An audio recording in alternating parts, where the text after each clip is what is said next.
L'été street art, en fait, c'était la façon de rendre hommage à un art qui est relativement nouveau et qui est né aux États-Unis dans les années 70.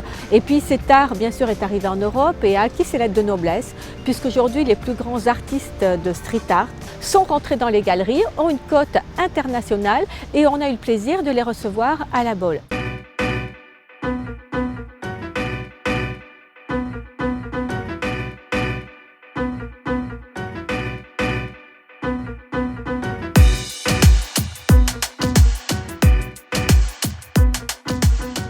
J'ai revisité la chapelle pour changer de perspective la nef et proposer des néons qui sortent un peu du sol, qui viennent illuminer tout ça.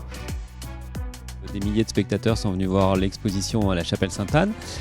Toutes les performances ont été suivies par beaucoup de gens, nos artistes sont ravis, ils n'ont qu'une envie, c'est de revenir, donc on espère qu'il y aura d'autres éditions et qu'on a mis en couleur la Baule cet été.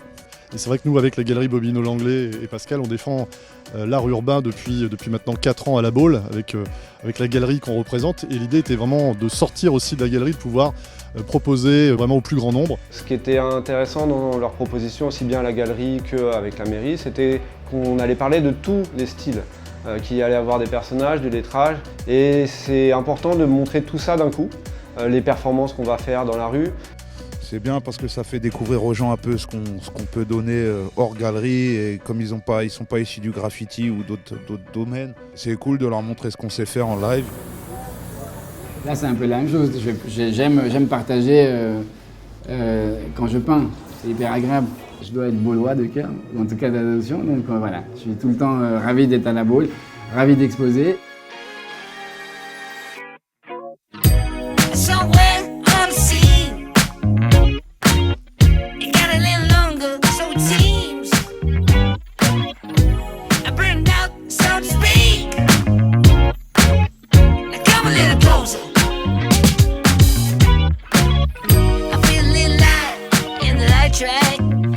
Ce matin, j'ai fait un atelier avec les enfants, j'ai écrit le mot street art, l'été street art pour qu'ils remplissent toutes les lettres, et voilà ce que ça donne.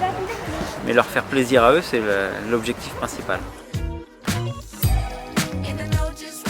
J'aime bien travailler le sable parce que c'est éphémère comme le graffiti. Moi, la base du graffiti, je le pratique en tant qu'éphémère, je n'ai pas envie qu'il reste forcément. Mais c'est ce que je retrouve voilà, dans les pièces que je fais au sol. Là, celle que j'ai faite, elle fait 50 mètres par 50 mètres à peu près. Et ouais, c'est un réel plaisir de travailler comme ça, de cette façon-là, et de savoir que ça va disparaître dans les heures à venir.